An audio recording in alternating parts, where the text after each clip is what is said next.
Welcome to Under Two Capes. I am Jared. And I'm Lad.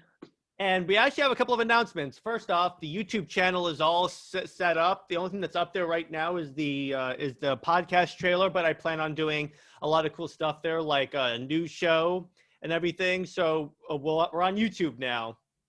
Yay! Second thing is that, so we have a couple of, we have some interesting comic book news regarding DC Future State. So I'm just going to go ahead and address that real quick.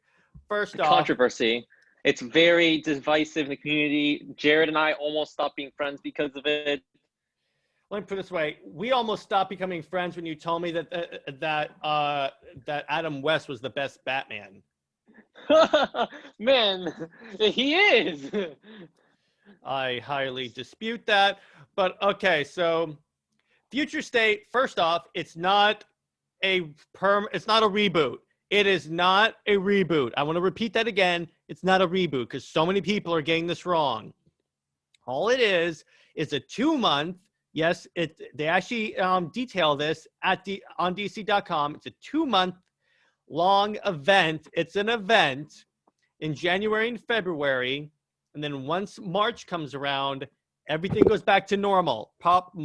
Maybe with a few new characters, but the point is, it's not the woke 5G reboot that we were like scared of for so long. Just want to clear that out. All it is they're showing is that so after Death Metal, the timeline is going to be messed up, and they're going to need and they're going to like clean it up. They're going to clean it up here so that way. I mean, pretty much this is DC's like soft reboot, like Rebirth was, where they're gonna basically clean up the continuity because it is kind of a mess right now in terms of certain like storylines where everything takes place and everything. So what they're probably trying to do is do this so they can finally have like, here's the timeline of when everything happens. Mm-hmm. Yeah, I'm very confused. Yeah, it's like really. But what's going to happen, so luckily, well, here's the thing. First off, a lot of stuff seems really cool. Like, we finally know what the Luke Fox Batman's going to be about. It's basically Gotham City has been taken over by like a 1984 thing where everyone's under constant surveillance. Bruce Wayne is assumed dead. He's not, because they kind of spoiled that. Bruce Wayne's not dead. And then Luke Fox becomes Batman to lead a new team to fight back against what's called the Magistrate. So it's That's not cool. that bad. Plus, they're bringing back Red X from Teen Titans, bro. Yes, that's awesome. Yes. I was so happy about that because I used to watch that show all the time. Give me more of that. So it's going to be 3 different like families, if you will, of comics. There's going to be the Batman family, which is going to tell about all the stories talking about Batman and his people. By Bruce Wayne Batman is still alive. Once again.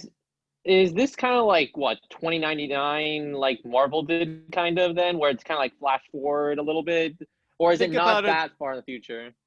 Think about it this way. Do you remember when DC had an event called Future's End, like in the new 52 kind of? That was the way of them bringing in Terry McGinnis Batman. I think so. I think I vaguely remember. That's basically what it is. It's a story about a possible future. Okay, got it. So probably, yes, 2099. I'm not really familiar that much with that comic, but yeah, it sounds like that. Mm-hmm. In the Superman series of comics, here's what's going to happen with Superman. Due to his involvement in an international crisis happening in the near future, Clark Kent has been rejected by Earth, causing him to focus his life-saving efforts outside his adopted home. He travels to Warworld to rise through the ranks of gladiatorial combat in order to defeat Mongol with the help of some unlikely heroes. That sounds amazing. Superman is a gladiator? Really cool. I like that. That's back in Metropolis, Clark's son John has taken the mantle of Superman alongside Connor Kent. Okay, and after seeing the horrors that befell Gotham, John bottles Metropolis in order to keep it safe, putting him at odds with Supergirl. Oh, that sounds cool. they're going to bring in Mr. Miracle. They're also going to have a new Wonder Woman. Meanwhile, in the Amazon rainforest, Yara Flor is chosen to be the new Wonder Woman. So basically, Diana Prince is going to be an immortal goddess, and she's going to step away from being Wonder Woman. That's why they have the new Wonder Woman. Mm-hmm. Basically, think about it this way. DC is trying new stuff and seeing what sticks. Right. Because they're doing a lot of experimentation. I'm like, this actually sounds not that bad. Yeah, it's really cool. And they give like I guess you call them the legacy Trinity characters. They're giving them like their own like stories also, like what happened after, they, finish their role as like the superhero that they're used to. Like, that's cool because we never get to see what happens next in their life because they're never really allowed to age too much. Until they reboot them and make them like younger again. They've done the stories where the heroes retire, like Dark Knight Returns. Oh, okay. They've done stories where other people have taken up the mantles of these heroes. They did one where Lois Lane became Wonder Woman, which was weird. Like weird with a capital W, weird. I read that story and it's really really odd. And then it's like they did one where someone else became Superman. They did one where like Dick Grayson became Batman, where Damian Wayne became Batman. They did one where obviously Flashpoint, they had Thomas Wayne be Batman. Basically, this is not the first. People are treating it like it's the first time they've replaced these characters. No. And then they have the Justice League family, which is going to be like the main catch-all. So a thread of great change runs through the Justice League heroes. A new league is built upon secret identities, even from each other. But an old and evolving enemy will use the secrets to try and overthrow the world. It's for the supernatural heroes of Justice League Dark. The very fabric of reality has shifted and heroes are being hunted. Then you also have like the Flashes are going to have to fight Wally West. You got one where Amanda Waller on Earth 3 creates a new Suicide Squad that's basically clones of the Justice League. Oh, nice. Dude, this sounds freaking dope. That sounds really cool.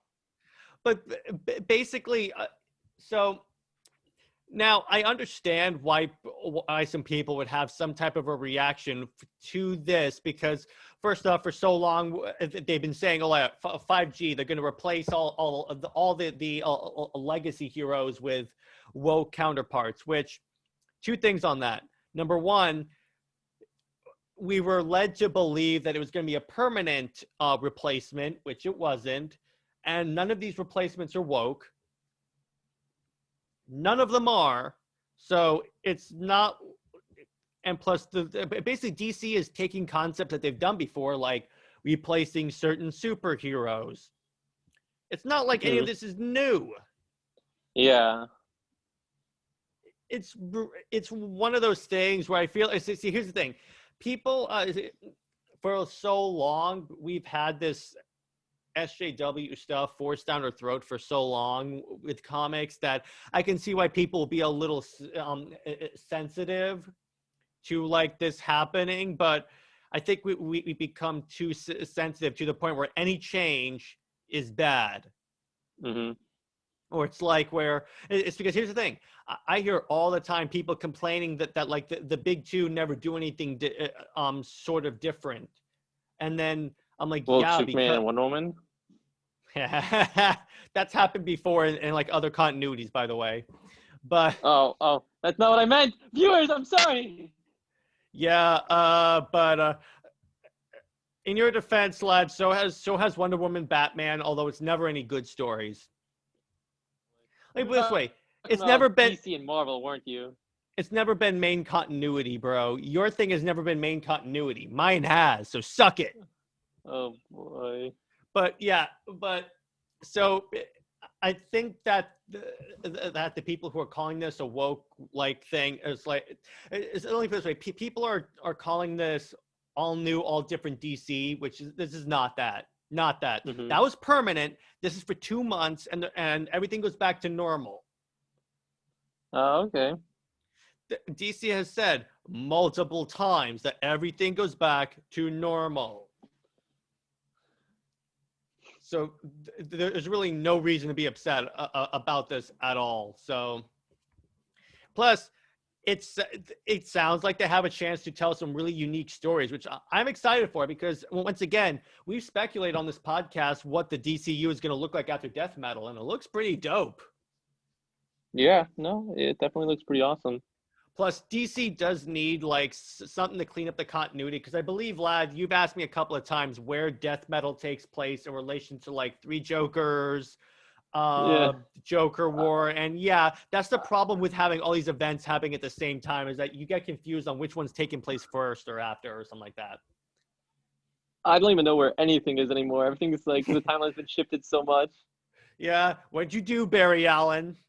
Yeah, I think they're gonna try to clean up everything. Like, cause they're talking Death Metal about how like the history of the DC universe is gonna have to be used to like defeat the Joker that laughs or the Batman that laughs and everything, and how they're Batman Who going back to all the Laughs. crisis.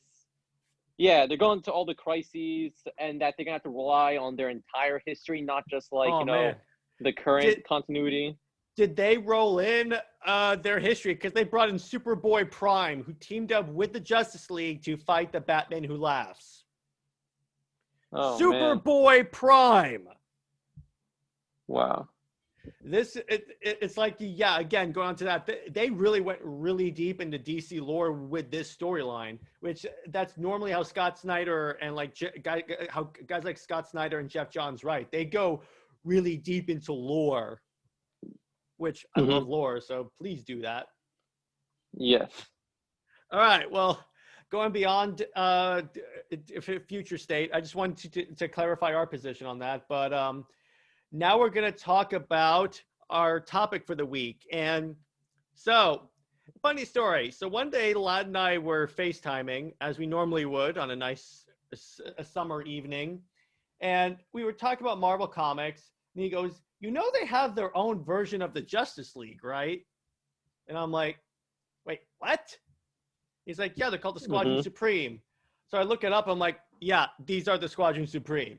I mean, these are the Justice League. So that's what we're talking about. We're doing the Squadron Supreme team, which I believe this is actually our first team episode instead of just a character episode. So, all right, first for everything. So let's start.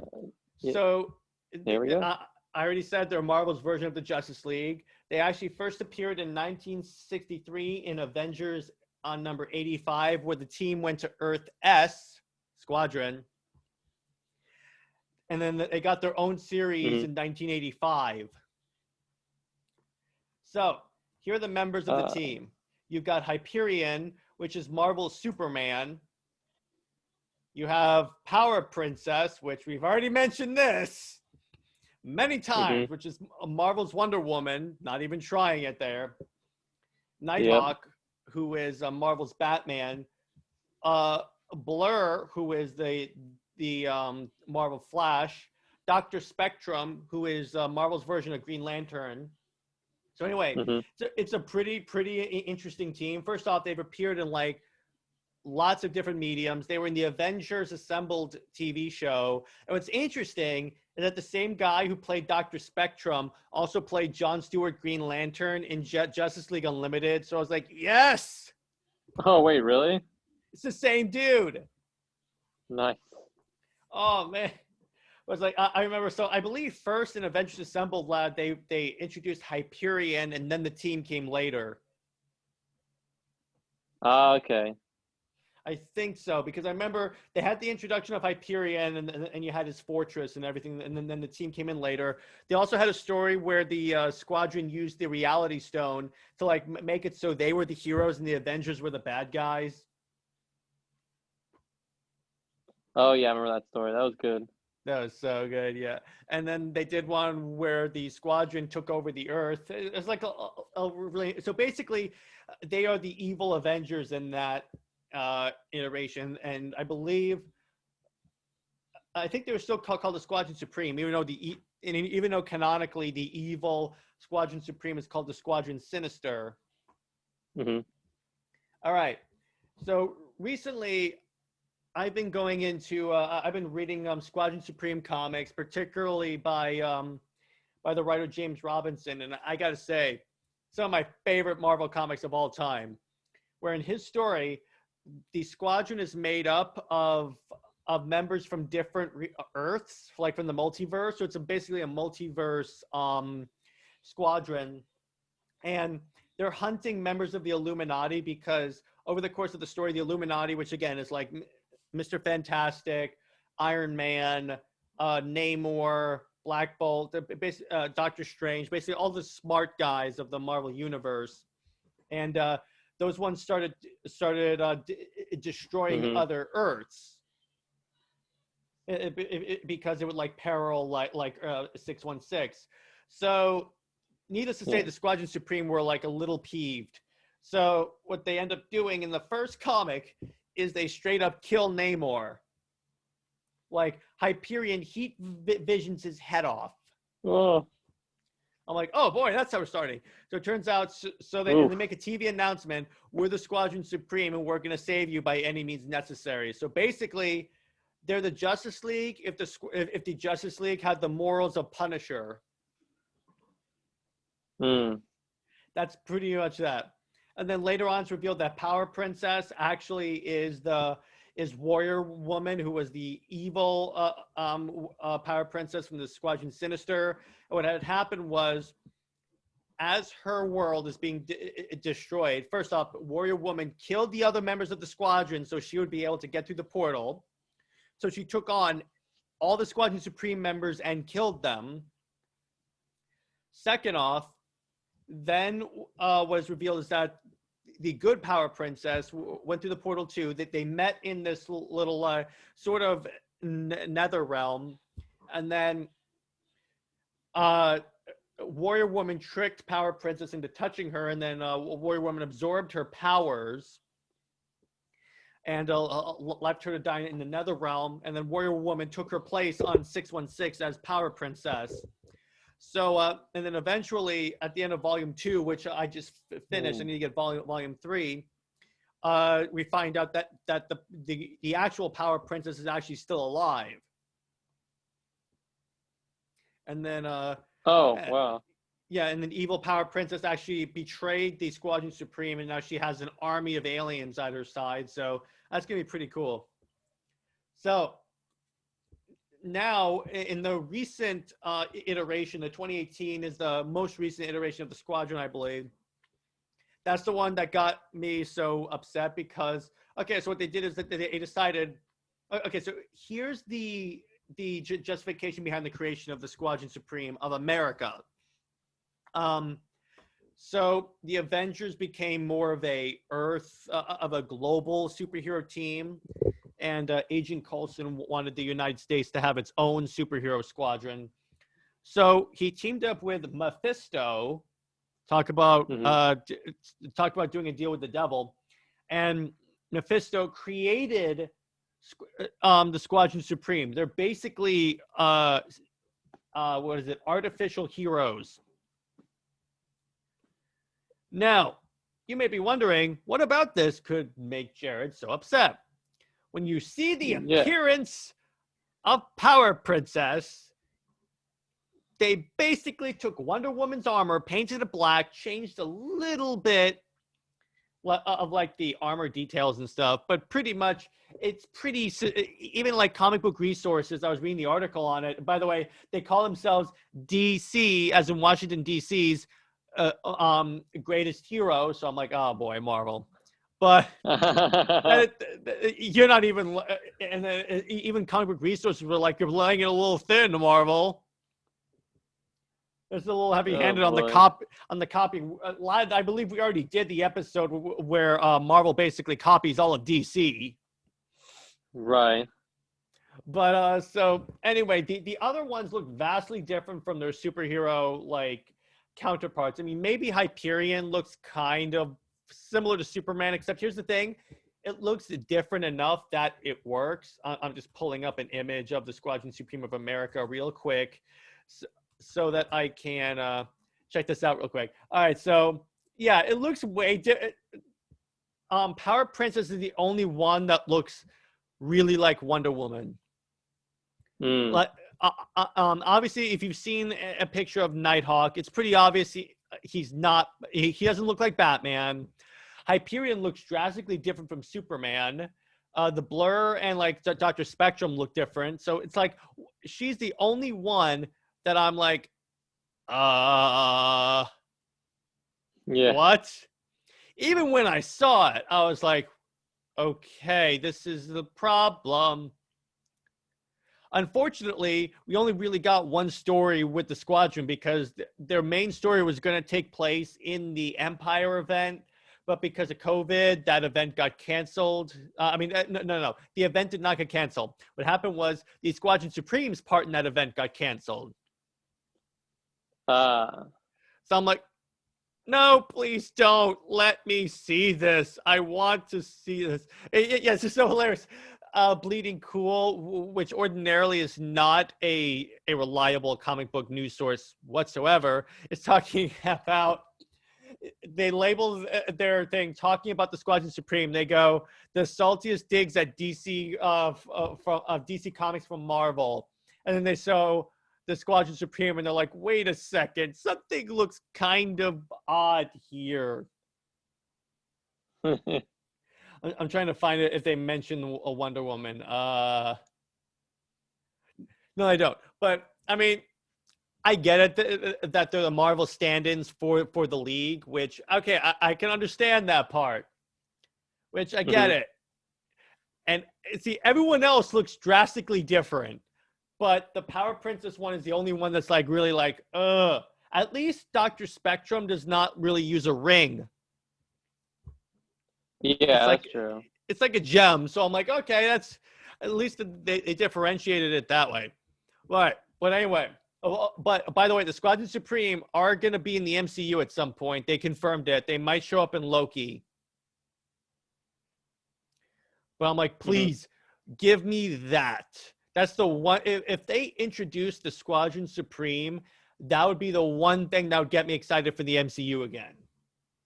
I'd be like, all's forgiven, Marvel. Do it. Oh, yeah.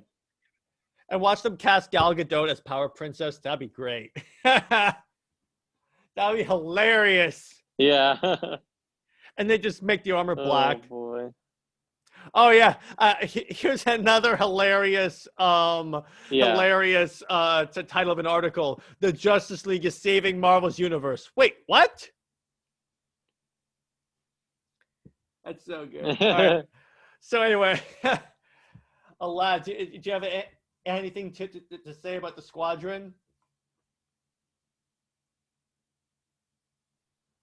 No, it just sounds really crazy. Some of these things that you're describing, like I didn't know all these details about them.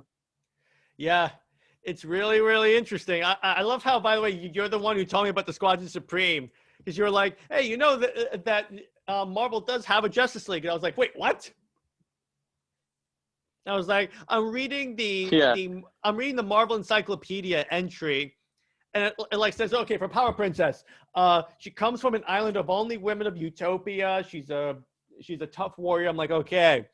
And then it's like Nighthawk, a rich guy who uses his tech to fight crime. Hyperion, alien from another world who has the power of heat vision, super strength, frost breath, and I'm like,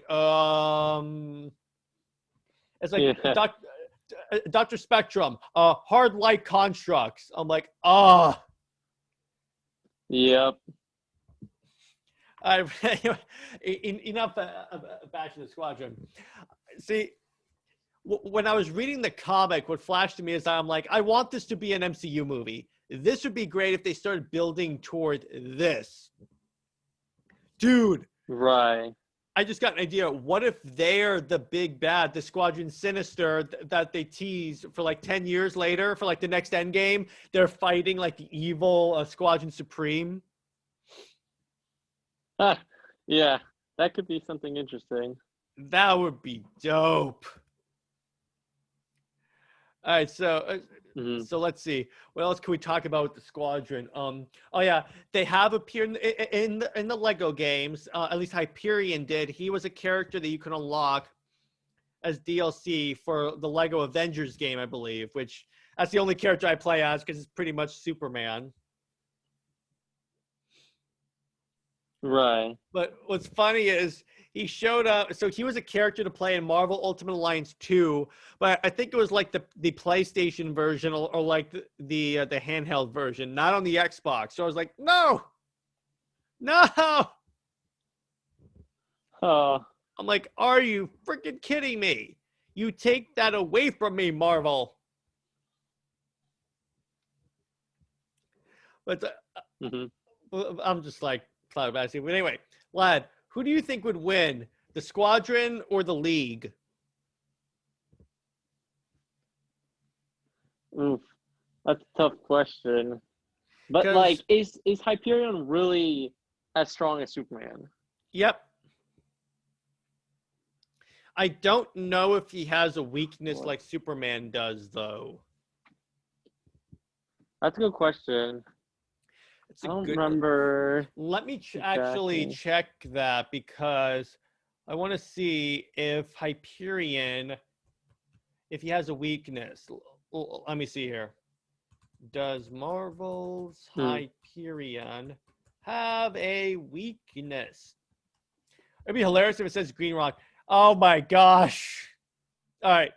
Hyperion's principal weakness Hmm. is an isotope of lead. Uh, it's a scientific term, whose particles of decay serve to damper the nuclear reactions with its body. While it cannot kill him, it can render him susceptible to other forms of injury. Okay, so it's basic. Oh, it's from another planet. So basically, he has a Oh, kryptonite. Basically, the he has a basic. kryptonite. Oh boy, it's basically Oh, kryptonite. Yeah, so basically, they he's try to super. make it sciencey. Yeah, I was like, okay, man. So you're telling me he's Superman, but without without the weakness. And Marvel's like, nope, he has a weakness. It's the same weakness. It's the exact same weakness as Superman. I was like, Oh boy. oh, are you kidding me? Hmm. But anyway, so well, let me put it this way: at least like Power Princess's name is not Diana Princess or something like that. It's like Zarda Shelton. I'm like, okay, that's different Right. than Diana. All right. Hyperion is like Mark Milton. By the way, in the 2018 iteration, Hyperion's is so America that his secret identity is an American history teacher. I'm Hmm. like, yes, Oh, okay. about time America got some representation. It's like, so let's see. Well, so okay, so who'd win? I gotta say, I don't know this one because they're pretty much the same. Yeah. Like, that's really tough to like actually make that determination. I mean, maybe the League, but it's like, okay. By Hmm. the way, Hmm.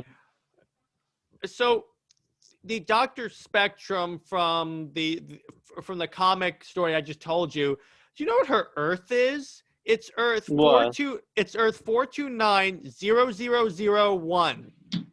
How many Four Earths two are there in nine. how many Earths are there in Marvel? Oh, they have crazy numbers. Like I think the cinematic universe is technically like 66666 or like 032 or something. It's like extremely long, and there's some ones in there. Yeah, jeez. Hyperion's Earth is 13034. 13134. Yeah, no, 13034. they have some pretty crazy stuff. I'm like, jeez. I'm like, man, I, I I thought DC was confusing with the 52 Earths, which they might be Yeah. expanding after this. But well, I believe that they are going to be expanding the multiverse in DC because they want because they're going to be factoring in everything into the multiverse. So Hmm. we'll have that, which is super cool. But it's like, but it's like it's really funny because I'm like, okay, Marvel, let's see how complicated your multiverse is. Oh, it's like that. Yeah. But it's like I really. It would also be hilarious, by the way, if they added the Squadron Supreme as like downloadable characters for the Avengers game. That would be really cool. Yeah. Oh, And the boy. voice actress who does Power Princess is the one who did Wonder Woman in like Justice League Unlimited. So I'd be like, okay, Marvel, Yeah. we get it. We get it, Marvel. You're trying to copy Mhm. DC. We get it. But all right, so lad, who's your favorite Squadron member? Ooh, I don't know. Dr. Spectrum, I think, is really sick looking. Yeah, he is really cool. Personally, I gotta go with probably Hyperion. Hmm. It's either Hyperion or probably Nighthawk because he's pretty much Batman. It's like in terms of character, he's Batman. Right. Like he keeps secrets from people. I guarantee you he has contingency plans in case any of the squadron ever turn against the squadron. So it's like, okay, man, I get it. Hmm. Let's see. Who do you? So, I mean, I hope. I mean, what they will probably do in. I get the feeling that what they're gonna do with these with like the Disney Plus shows is bring in all these different characters, like we've said before, like the Squadron Supreme, or even America Chavez, the really annoying character, and see if they're popular, and if they are, then they'll throw them into the main MCU. Hmm. Which I'm like, please bring in the Squadron. Yeah. But let's see. What else can we talk about with the Squadron? Let's see. Well, from when you've been reading it, are there any other like members that like kind of like aren't part of the core group, but sometimes jump into the squadron? You know how like the JL has some like Yeah. side characters. Let me check that out right now. Squadron Supreme roster. That'd be kind of interesting to see if they have more spoofs of DC characters. Yeah, like they have like a white bird. I'm trying to find a rip off of Black Canary. Mm. All right, I'll go with Wikipedia right now. So let me see here. Do they have a page that's just the roster? All right, here we go. So we have like amphibian. I wonder who that is. Yeah. Dr. Spectrum, Hyperion, Nighthawk, Power Princess, Skrull Spy Master. The heck? Mm-hmm. Oh, it's a Skrull. Okay. The Wizard, who's pretty much like the Flash, pretty much. So they have multiple versions of the Flash. Mm-hmm. So later editions are Arcana, Blue Eagle, Golden Archer. Oh, I wonder who that is. Mm-hmm. Lady Lark, Nuke, which I believe Nuke showed up in the Avengers Assembled show as well. Oh, okay. I think so. I'm looking that up right now. Yes, he was. He was. Yeah. Nuke. I'm trying to see. Who is Lady Lark? Lady Lark is a fictional character. She first appeared in Squadron Super. She was a singer. Oh, wait. Mm-hmm. Yep, that's it. I found the Black Canary, Lady Lark. Yeah. He has a sonic cry. I'm like, Blue Wow. Eagle. All right, so he's basically Hawkman as Blue Eagle. Basically, this is like where all of Marvel's ripoffs reside, is this team. Wow. I didn't realize that there was like they kept going with all the rest of the ripoffs. Arcana. All right, so they have a Zatanna. All right, so they also have a Zatanna. I'm like, jeez, what are you doing, Marvel? Maybe I shouldn't have told you to look for these other things. You're gonna get triggered.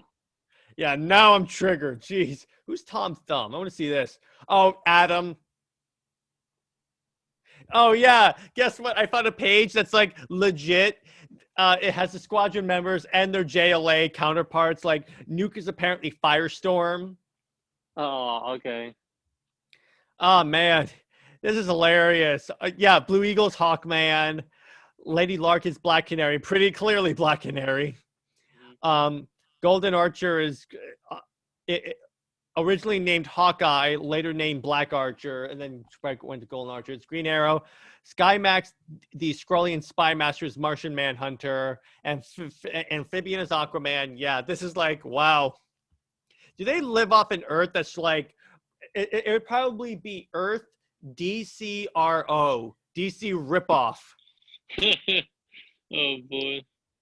Man, this is hilarious. So, all right, so here's information on the Squadron Supreme of America. By the way, these are the ones that were created by the devil to be the USA's own superhero team. All right, so by the way, at the request of Phil Coulson. All right, so Dr. Spectrum, in his personal time, he works as a colonel in the U.S. Air Force. Okay, so they're copying Hal Jordan there.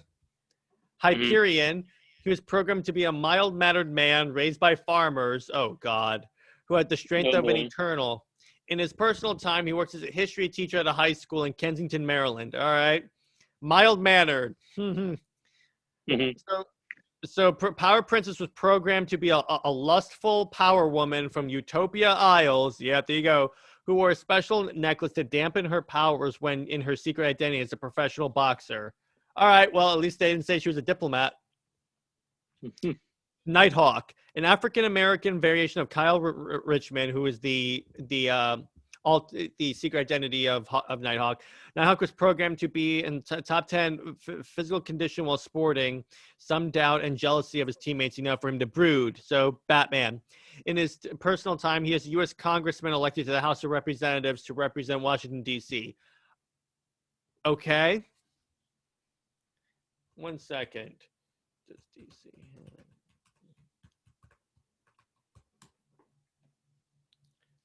It's every state.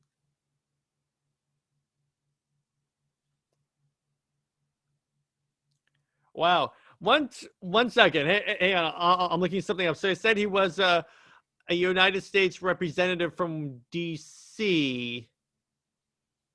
Oh. But here's the oh, it's a delegate. Okay. I was just checking because according to the U.S. Constitution, DC does not have congressmen. They have delegates who aren't voting members. So that's an inaccuracy there. And then Blur. Blur is programmed to forcefully watch endless loops to keep his brain speed, to keep up his brain speed, while watching numerous shield files and unscrupulous videos, whatever. In his free time, he works as a computer programmer at an office building in DC. So, okay, that's at least that's different than Barry Allen. Like a lot of this stuff is like really, really on the nose, Marvel. No, I know. Oh man, it's like, but I love that how there's so many heroes that I'm like, okay. It's like every time I discover a new Marvel hero, I'm like, oh, this is interesting. Oh yeah, they're ripoffs of DC. Yeah. So lad, what do you think of the rabbit hole you just sent me on? I think that I shouldn't have brought the issue. But it's interesting to see that it's interesting to see that Marvel makes all these things. I wonder if DC should do like their own like Marvel ripoff team. That's actually a good point. Hang on. I'm gonna Google that. DC's version of the Avengers. Yeah, like do they have like this? Their I want to own see. Thing? Does DC have an Avengers team? I'm looking.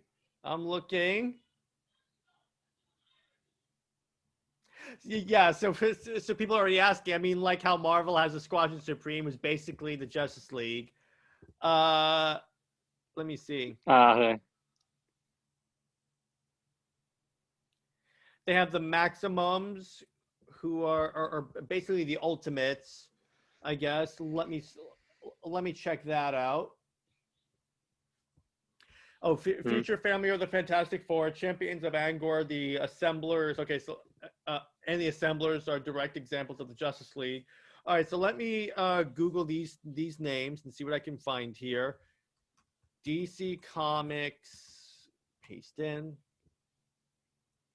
The Champions of Angor are a fictional superhero team inside DC. They are the plastic for the Avengers. All right, so DC does have one. All right, so let me see this. Let me see these characters here. Okay, Wadninja, Wajina, the team leader named after an Australian weather spirit, has the super strength and weather control powers, imitation of Thor. Yep. Silver Sorceress. Oh boy, a powerful but predictable magic wielder with a costume incorporating a curious headdress, imitation of Scarlet Witch. Yep. Blue Jay, hero with the ability to shrink to any size and fly. Yellow Jacket. Yep. Then Jack B. Quick, who's a speedster with brief flight abilities, imitation of Quicksilver. Okay. Okay. Wow. That works. Achievement called the Justifiers. Okay. I see. Yeah. Okay. So we also have more stuff. So we have the Bowman, who's a womanizing archer with a tendency to go for black widow types. Oh boy. Plastique of so he's basically Hawkeye. Then you have Tin Man, who's an armored hero with a heart condition. Oh boy. TA, who is a heroine with metal wings. Plastic of the Wasp. Bug, a plastic of Spider-Man, who appears in Injustice Worldly as a villain with a vengeance. Jeez. All right. Well, let me see. Yeah, there's plenty of the G-Men or Neo-Humans, who are basically the DC X-Men. The Future Family are the Fantastic Four. American Crusader is Captain America. Wu Nanjin is Thor. They have the Incredible Hulk, which is Behemoth. They have lots of different guys who and girls who represent the different Marvel heroes. So I guess there is one for the event for the Avengers. But here's the thing. Here's the difference. Their costumes look different, Marvel, with your Power Princess BS. Really? So what do they look like? Like, let me see here. I'm trying to find a good picture of them. All right, Champions of Algor. The one who's supposed to look like Thor, I mean, he looks drastically different. He's not wearing a headdress. He has a cape. He has an axe, but his costume looks drastically different. The Scarlet Witch one looks kind of close, kind of. The Archer one that's supposed to be Hawkeye looks pretty different. It was kind of like Green Arrow a little bit. Right. And the one who's supposed to be like Quicksilver looks like has the same costume colors as Quicksilver. So yeah, I could see that. That's interesting. And it's like they even have, but what's interesting is that, yeah, I mean it's interesting to see how other comics companies have adapted other guys' work. Right.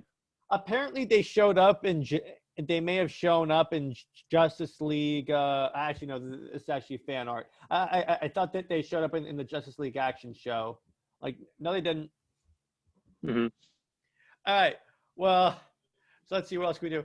So, do you so Lad, if the Squadron showed up in an MCU movie, do you think Marvel Studios at this point would go for them being the Squadron Sinister or the good guys?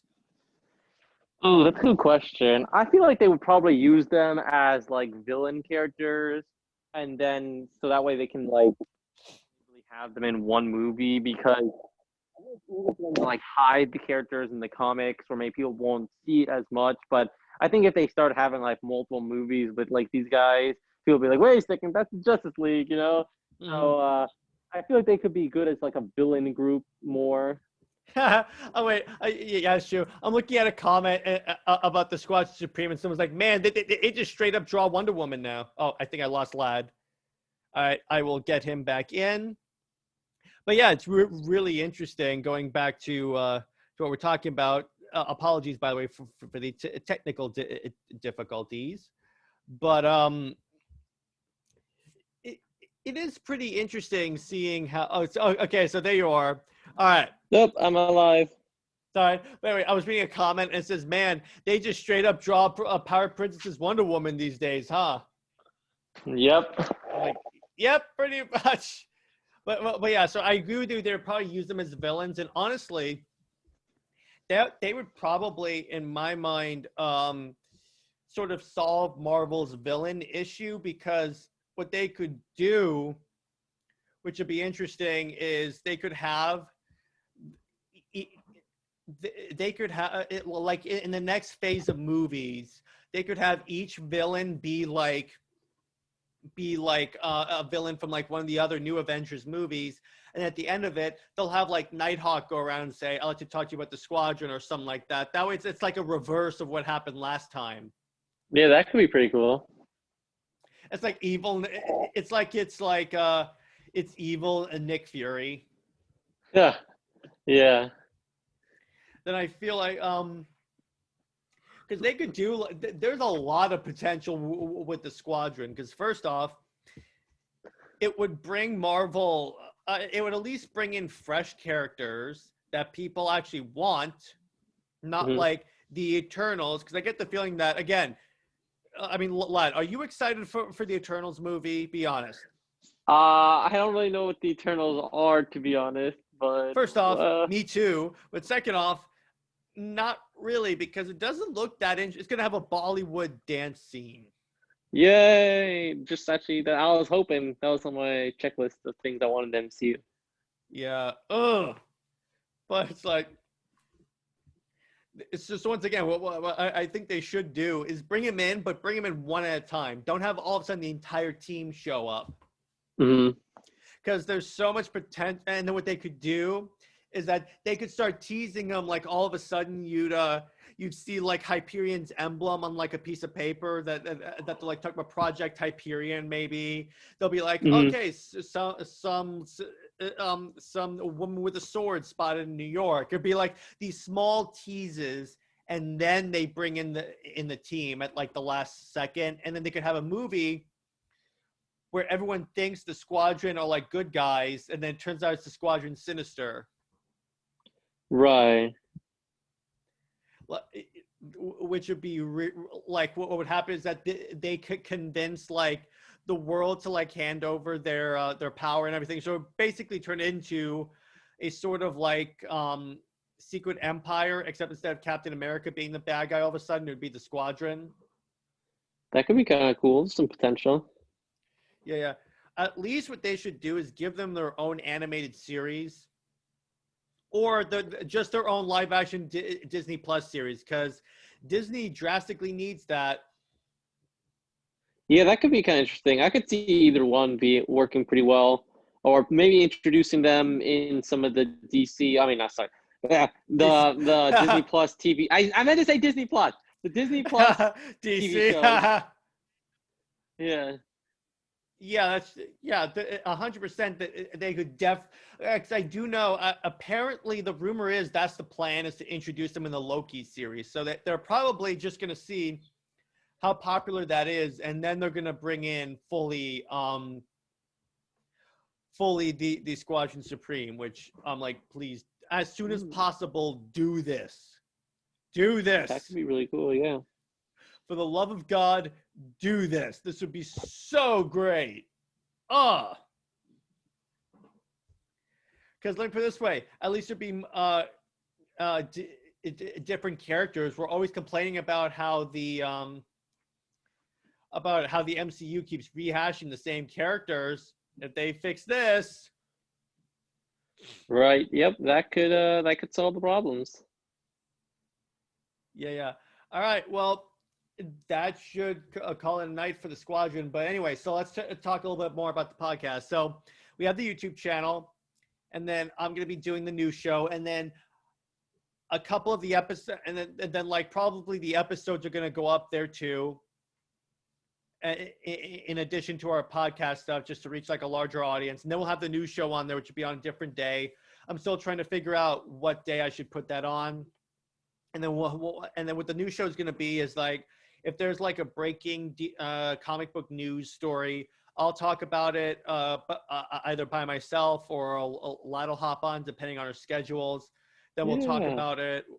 And then if you guys want to comment on it and have a discussion about it, we can also do that. Then we'll use that for live streams and stuff.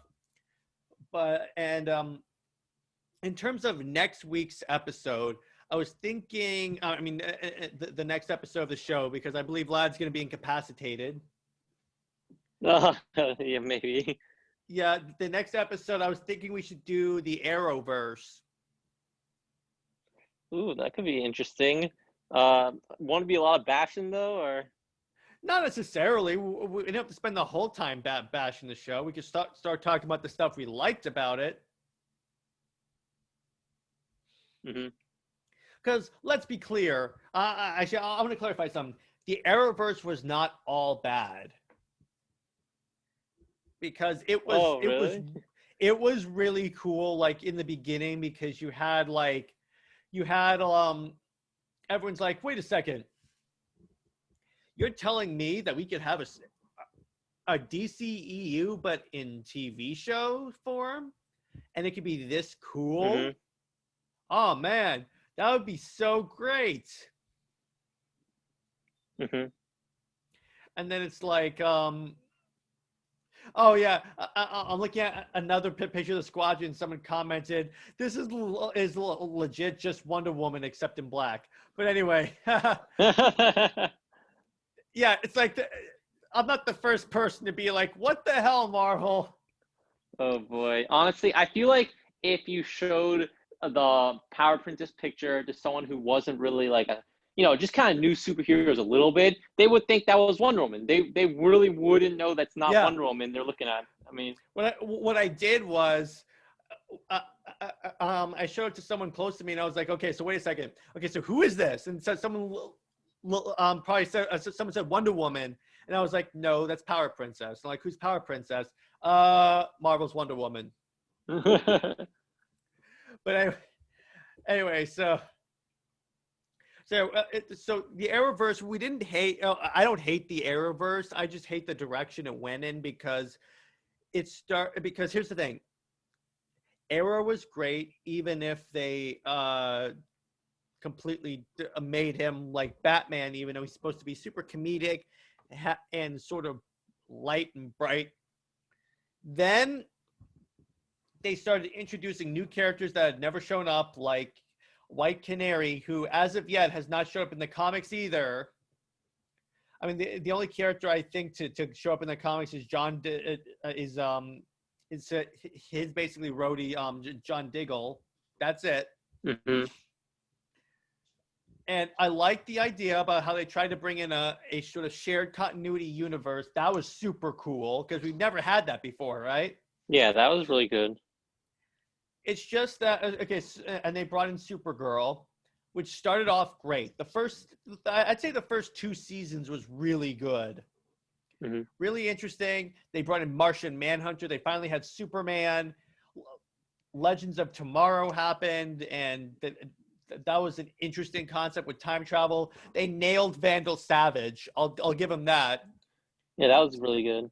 Savage, Captain Cold, and Reverse Flash were like the best iterations I've seen them as. Mm-hmm. And then, like, it started to get bad. Like, okay, so first, they started to put more of an emphasis on, they started to put less of an emphasis on telling good stories and more about lecturing you about the way the world is, if you know what I'm talking about. Yeah.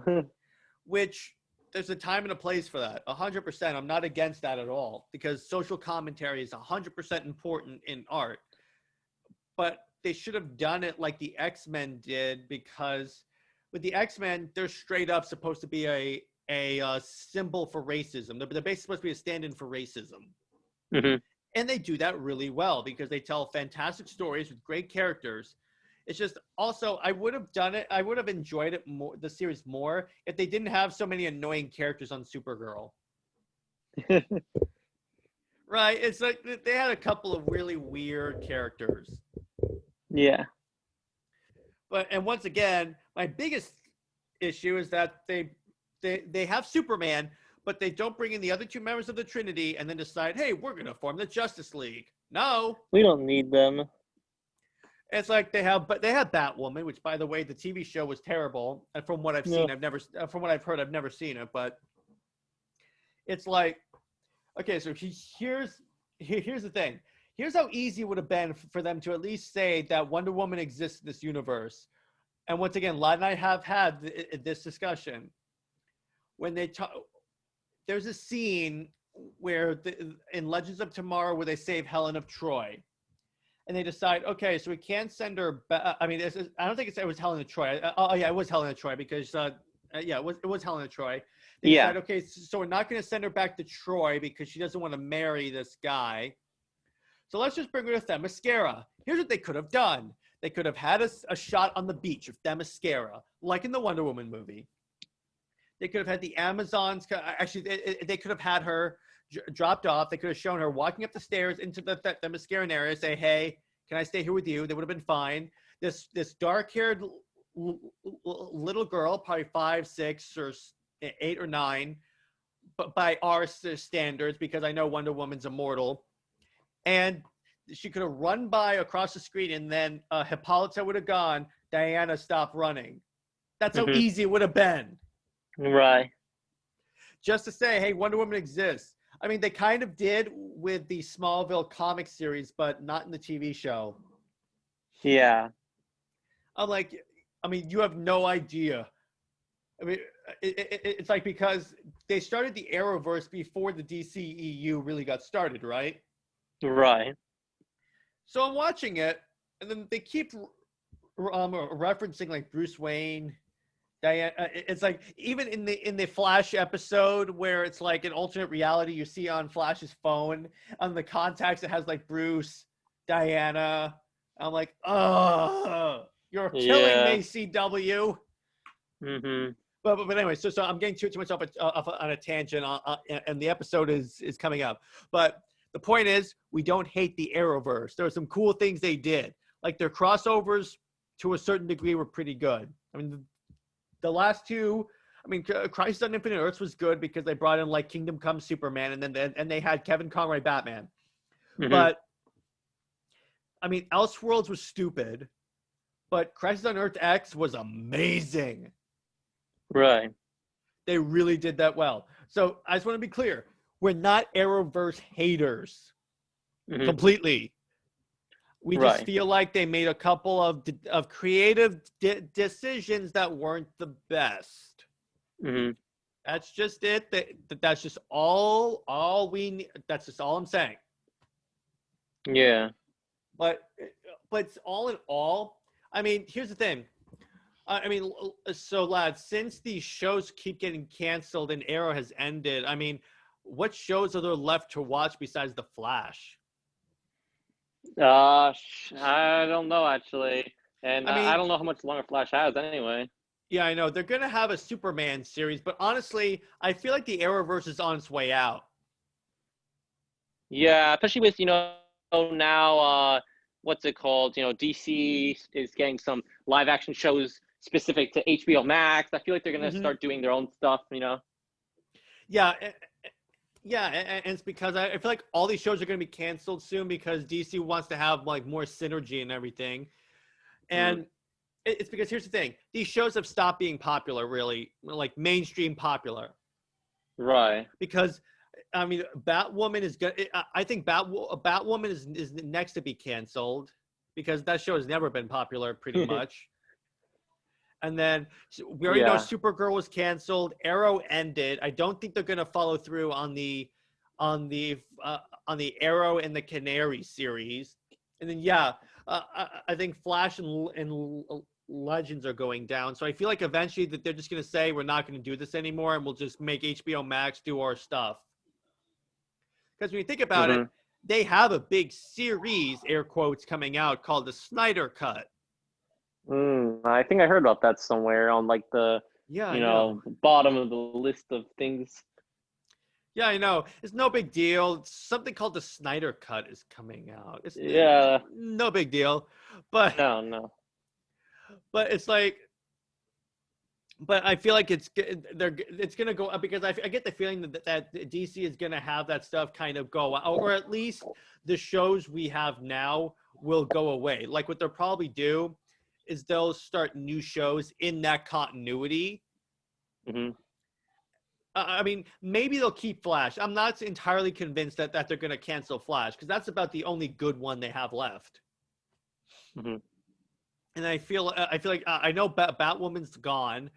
I feel like what they'll do is they'll have a couple of well, at least they did confirm that the Supergirl character is still going to exist, but in different people's series. So she might be like a recurring character in the Superman series. Oh, okay.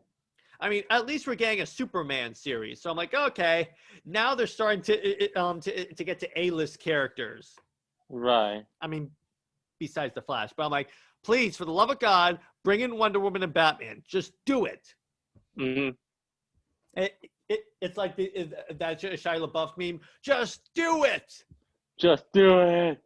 All right, and then okay, so next episode is going to be on the Arrowverse. I think what we'll do is we'll do 2 episodes DC, 2 episodes Marvel. Like that's how we'll keep everything super like even. Perfectly balanced, you mean? Yeah, as all things should be. I'm trying to think if we'll do another like one of those lore episodes like what I did with Green Lantern. We might do that. I think that'd be a nice episode to bring in. Like you know, I could do one DC's Crises. Mm-hmm. Because I'm about halfway done with the 12-issue story that is Crisis on Infinite Earths, and that thing is dense. Yeah, maybe you can go over that for us and explain to novices like me.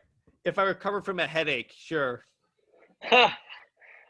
but yeah, so be on the lookout for that, and I will be doing sometime this weekend a news episode talking about more in depth on Future State and why it's not as terrible as everyone thinks it is. So be on the lookout for that on the YouTube channel.